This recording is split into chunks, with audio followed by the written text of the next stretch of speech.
Il fait moins froid depuis quelques jours. On dirait que l'hiver a fait un bond en arrière, hésite avant de s'installer pour vrai. Marie-Paul a été vue sur le balcon avec un des habitués du restaurant, celui qu'on surnomme Bougie, Jean-Jacques Bougie, dit la chandelle. J'aime pas le vrai zoo de soute. Moi, j'aime pas exagérer dans rien. Tu sais que je suis des cours à côté chez Lapierre. Des cours de perfectionnement. Ça va me servir à l'hôtel de ville. Humble commis aujourd'hui, mais plus tard, qui sait? Tu cherches ton avancement? Fly Talk, certain. Alors, je me tiens avec eux autres, la gang après vous, mais je suis pas comme eux autres, non. Je rêve d'une petite vie tranquille. Une vie propre. Une femme, quelques enfants. Bonheur tranquille. Oh, moi aussi. Phew! Ah, je sais que t'es une fille sérieuse, Marie-Paul. J'aimerais ça un jour, là, être installée à Ville-Modèle. Oh, pas une grosse maison, hein.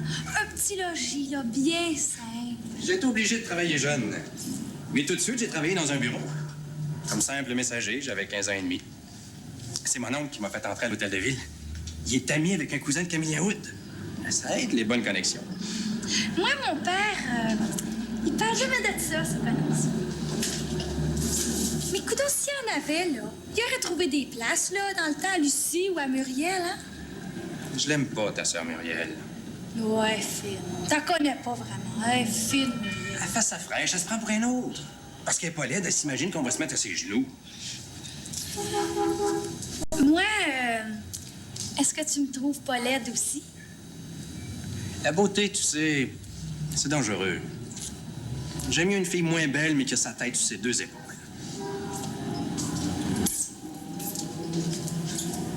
On va-tu prendre une marche, salut Saint-Hubert? Ouais, OK. Pourquoi pas? Le lendemain, mardi matin, ça parlait fort dans la chambre des Es-tu parents. fou? Es-tu On malade, discutait Edmond? ferme. Tu te rends pas compte si ça a du bon sens? Ce chandelle, c'est un zoo de soude, ça? Ben, écoute-moi là, une petite minute, au lieu de crier comme ça. Ils font rien de mal. Ben, je vais y parler. Il est un peu innocent, je pense. Je vais lui expliquer que la petite n'est pas de son âge. Il va comprendre, il m'écoute comme son père. Calme-toi un peu, il la mangera pas. J'en reviens pas. Qu'est-ce qu'il lui a pris à mon autre petite folle? Bon, ben, elle a subi l'influence de ses grandes sœurs, là. Elle veut se vieillir, passer pour une grande au plus vite. C'est une crise normale, ça, Gertrude. Laisse-moi tranquille avec ta psychologie de salon, toi. Tant je lui parlais. Puis lève-toi du lit que je le fasse au plus vite.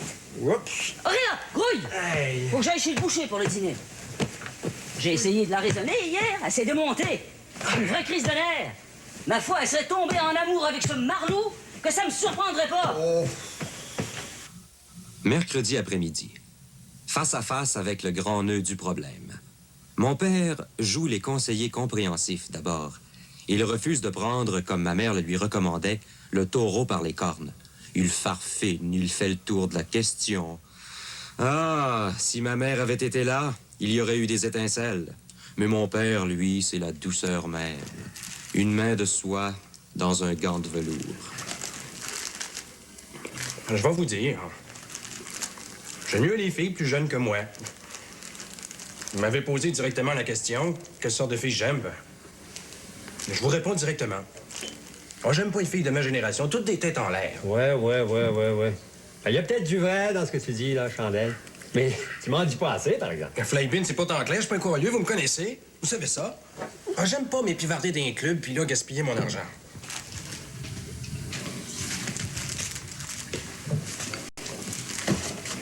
J'ai un compte en banque qui pourrait vous surprendre, M. Germain. Ah ouais? Ça fait presque 9 ans que je travaille. C'est pas que les premières années, je gagnais pas assez cher pour en mettre de côté. Puis il y avait la pension de 10 piastres par semaine à payer à la mère chez nous. Ah, ça, on n'épargne jamais assez. Je suis rendu à 22 piastres et 65 par semaine à la ville. Wow! Ben, c'est beau, ça, c'est beau.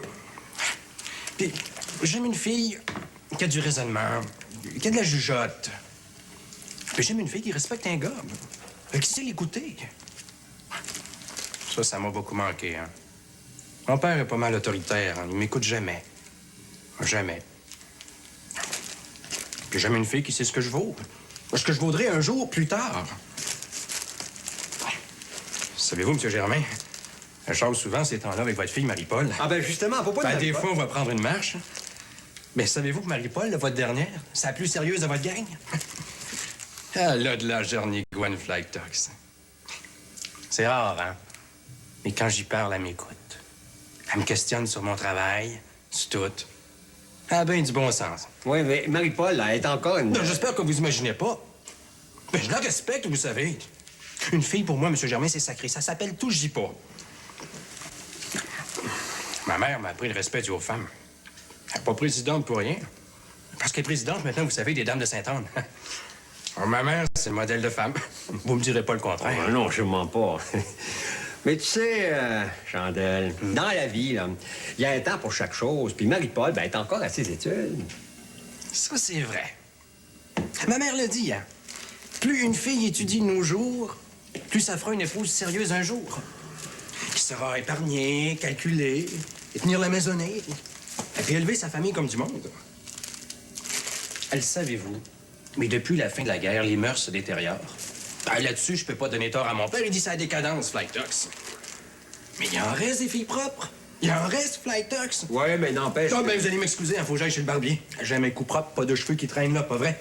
Salut, M. Germain. Marquez-moi ça. Ah, vous me connaissez, hein? Je règle mon petit compte quand? Tous les vendredis, après souper. C'est pas vrai, ça, Flybin? Flybin, j'ai pas pu placer un mot. Avant le souper, on sonne. C'est la tante Aline qui revient de la rue Saint-Hubert, chargée comme un mulet. Ma mère lui a demandé de passer faire un tour, le plus tôt qu'elle pourra. Oh, mon Dieu, Aline, ma petite sœur!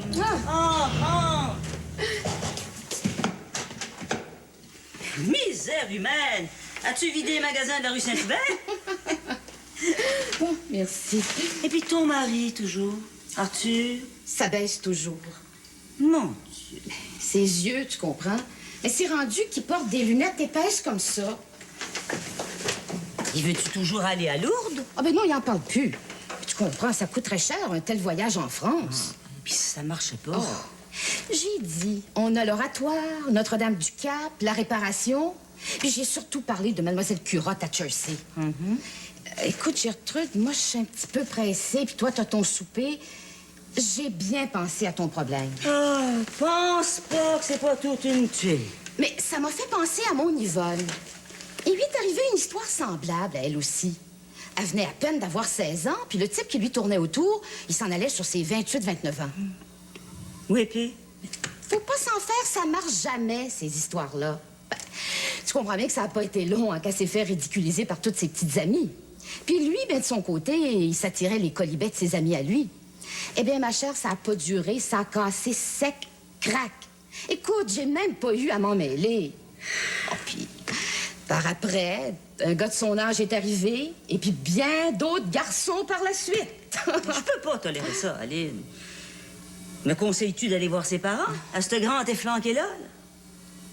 L'autre midi, je l'aperçois sur le coin de la rue Foyon. Je traverse d'un bond. Le petit hypocrite, il fait semblant de pas me voir, puis il saute dans le tramway. Un chat? As-tu déjà vu ça?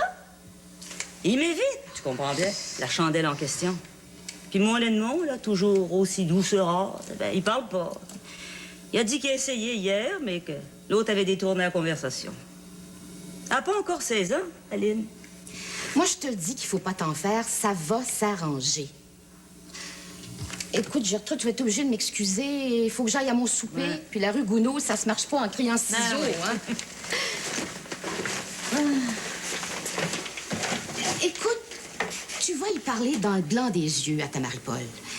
Tu vas y expliquer carrément les choses de la vie. Mais alors là, carrément. Elle va avoir assez peur que d'elle-même, elle va décider de se tenir loin de son Chandelle. Ouais. Tu penses qu'elles en savent pas aussi loin que toi et moi, ma pauvre vieille de nos jours? Elles doivent se parler entre filles durant leur grande marche, non? Veux-tu que je la raisonne, moi, ta petite bougresse? Tu vas voir que j'irai pas par 4 chemins, ma chère. Oh non, non, non, c'est ça. Non, je lui parle. Bon, ben, rends-toi bien. Et puis, merci d'être venu. Donne-moi ça. Comme ça? Merci, oui. C'est une énorme magouille à l'échelon national. Samedi après-midi. Ça ne s'arrange pas. Maintenant, c'est grave. On a réquisitionné tante Paulette. Pas prude, pas bégueule, pas suspecte aux yeux de papa. En tout cas, là, achale-moi pas avec ça. Si ton monsieur Lapierre, pardon, ton distingué professeur à la retraite s'intéresse à moi, il me le fera savoir. Il est pas gêné, non? Écoute, Edmond, Je suis venu pour te parler sérieusement. Je suis venu pour toi, Edmond. Ah oui? Ah ben, moi, je suis pas libre. Ah, ma femme est pas morte. Je le sais que je suis un bon parti, là. Un beau parti. Arrête donc ça, toutes ces folies-là. Il s'agit de Marie-Paul. Ah, je te vois venir. Mais Marie-Paul, elle est plus une petite fille, justement. Puis je suis le seul à l'avoir compris dans cette maison-là. Edmond, t'es soudi rêveur. Laisse-moi parler. C'est vrai que t'es un bon diable, mais t'es toujours dans l'une. Tu vois pas la réalité. Tu vois la vie en rose. Si ta petite fille t'arrivait enceinte un de ces jours, hein? Es-tu folle? Ah, puis d'abord, le connais-tu, le Chandelle en question, hein? Le connais-tu? Ben, non, je le connais pas. Bon.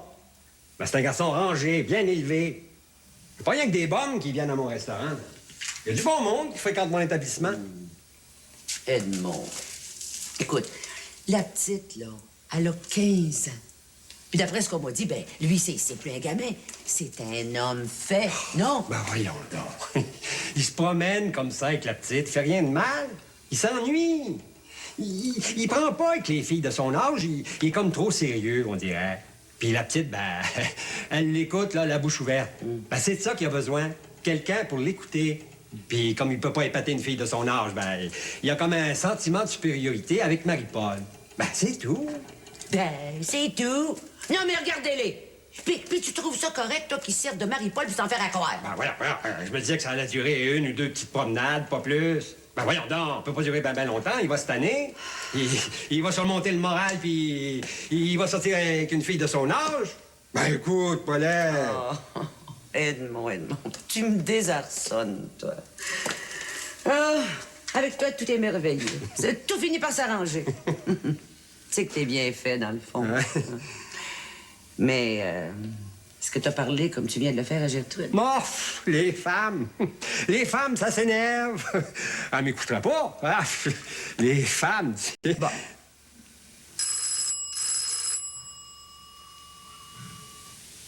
Dimanche soir, qui ose venir sonner à la porte? Bougie lui-même. Bonsoir, Madame Germain. Oui, la chandelle, qu'est-ce qu'il y a? Je pourrais y entrer d'abord? Voyons, entre donc.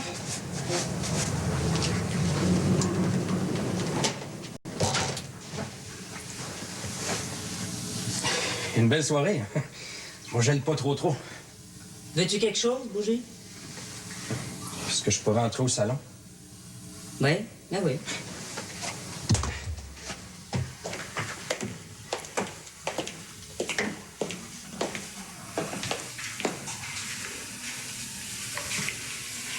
Madame Germain, je voudrais vous faire un compliment. Oui, que vous méritez.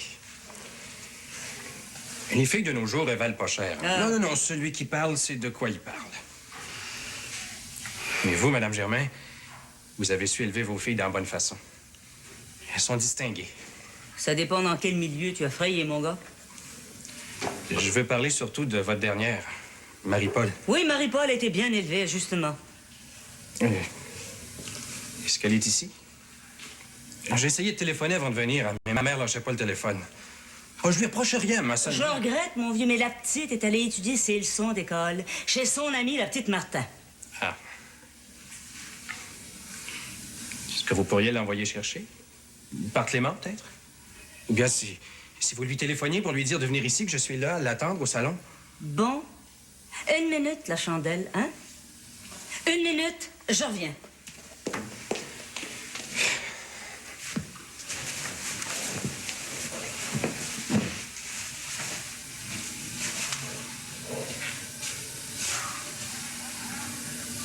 Hein? Quoi? Il est au salon? Ah ben là, il exagère un peu, par exemple. Envoie, monte, puis vite.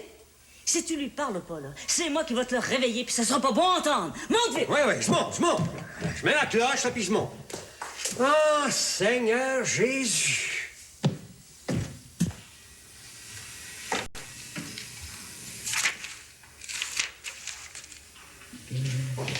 Ah! Chandelle, t'étais là.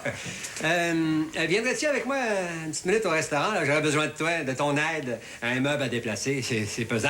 C'est que, je sais pas, là. Oh oui, mon vieux, vas-y, vite. Puis apporte ton linge. Comme ça, t'auras pas à remonter le prendre. Mais la petite, hein? La petite, comme tu dis, elle te fait dire qu'elle va étudier chez Petite Martin toute la grande soirée. Je regarde. Hein? Bon, ben, je suis un gars de service, M. Germain. Ça sent bien. Non, mais avez-vous déjà vu ça? Il comprend pas. Il comprend rien. Qu'est-ce qui se passe, donc? Oh! Mon Dieu, maman, t'as bien l'air démonté. Mais y'a de quoi, mon vieux? Tu l'as pas vu de ta chambre? Non. C'était ce qu'on griffe de la chandelle. Il était rendu ici, dans le salon. Et vous veillé? Marie-Paul m'a dit qu'on la voyait toujours comme une petite fille. Que les filles aiment toujours un garçon plus vieux qu'elle. Ouais, il y a des limites. Chut! C'est peut-être elle, Marie-Paul. Allô, allô? Et maudit torpinage de mot de caramel française. Mais qu'est-ce que t'as à voir dans toi, là? Oh, ben, c'est Janine puis Ginette puis moi, là, on a trop parlé puis on a trop ri. En tout cas, là, c'est bourré d'acceptions. On dirait que le français, c'est une affaire de piège, hein? Oh, tu sais... Demande-moi pas d'aide, c'est pas plus brillant de mon bord. Ouais, ben, Janine puis Ginette puis moi, on est découragés, hein? On va le couler, l'examen du mois, hein? Puis à pique, scotch, paf! Écoute, ma fille, énerve-toi pas, là, puis tâche de réfléchir avant de me répondre. Es-tu certaine, Marie-Paul, que t'as toute ta tête, tout ton esprit à tes études ces temps-ci? Hein? Réponds-moi sérieusement.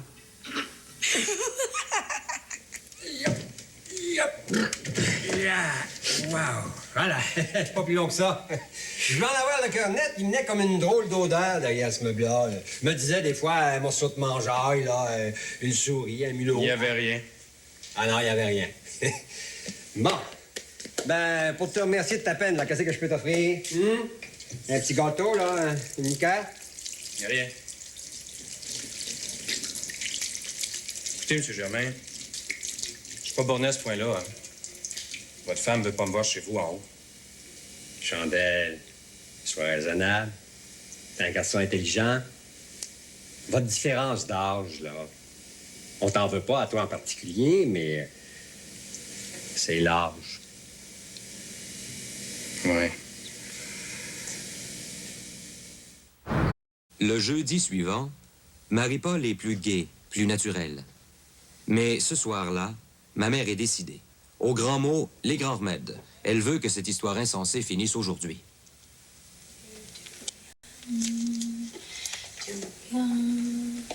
Laisse-moi faire. Je vais lui parler calmement. Va, va. Qu'est-ce que tu vas lui dire?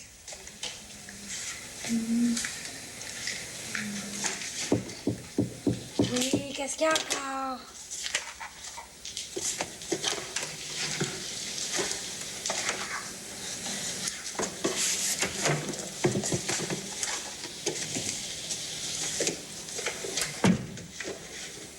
Marie-Paul, je suis encore ta mère, hein? Je suis toujours ta mère. On est d'accord au moins là-dessus? Je le sais. Je le sais, maman. Tu veux me parler du grand bougie, hein? Je sais bien qu'il est trop vieux pour moi. À la bonne heure. Mais tu sais, il m'aime, hein? Il s'est vite attaché à moi. C'est délicat maintenant. Je sais pas comment lui dire, comment rompre avec lui sans lui faire une peine terrible. Si je casse sec, là, il pourrait souffrir longtemps, tu sais. Ouais. Puis hier, là, j'ai essayé de lui parler. On dirait qu'à chaque fois que j'arrive pour commencer, il s'arrange pour changer de sujet. Oh non, il va trop souffrir. Pour lui, c'est un amour si pur, si tu l'entendais. Veux-tu que je lui parle à ta place? Non. Il est si sensible et vous le connaissez pas comme je le connais.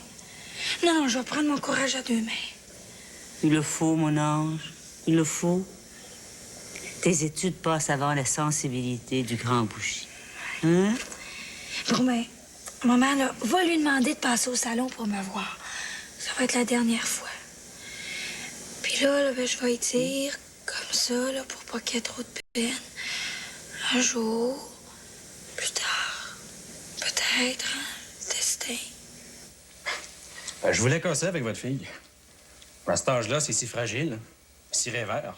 Je sais plus comment y annoncer ça. Mais... Elle pourrait rester marquée pour longtemps.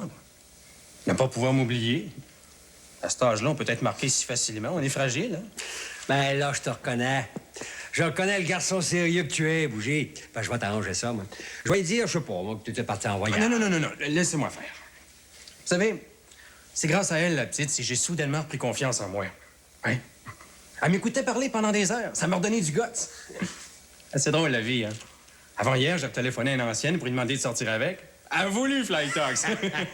Ben, je me connaissais plus. Ben, elle a été surprise, elle aussi. Elle me dit, mais qu'est-ce qui t'arrive? T'as plus l'air gêné puis maladroit comme avant.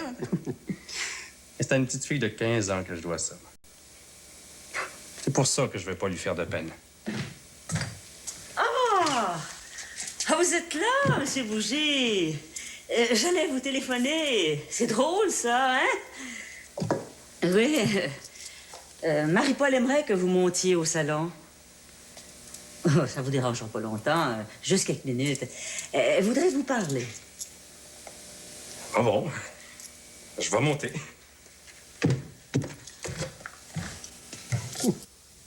L'histoire s'achevait ce soir-là. L'histoire un peu triste du grand garçon dominé par sa mère et qui avait eu besoin un moment de l'oreille attentive d'une petite fille. T'es là, Marie-Paul? T'es là? Faut que je te parle, ma petite chatte. Moi aussi, il faut que je te parle, ça tombe bien. Tu sais, je te dois beaucoup. Tu peux pas savoir. T'as rien fait de spécial. T'as juste fait ce qu'aucune jeune fille avant toi n'avait jamais fait. Écouter. Me prendre au sérieux. Me faire croire en moi. C'est beaucoup. Jean-Jacques, ça pourra pas continuer. C'est un amour impossible encore. Pas pour tout de suite, en tout cas. Il y a une trop grande différence d'âge entre nous. Il faut que tu sois raisonnable. Il faut que tu m'aides. C'est difficile, ce que j'ai à dire. Marie-Paul, il faut justement, que tu te montres courageux. T'es un homme, non? Pas de larmes, surtout. Rien que du courage, mon pauvre vieux. C'est fini entre nous. C'était trop tôt. Qui sait, peut-être un jour nous retrouverons-nous, ou qui sait, plus tard, qui peut dire où. J'ai compris, Marie-Paul. T'as raison. Je m'en vais. T'as raison. Pas de cris, pas de grands mots. Je te dis simplement... Bonsoir, Mademoiselle Germain.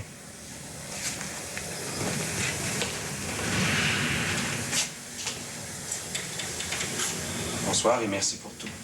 Bonsoir, Monsieur Bougie. Et merci.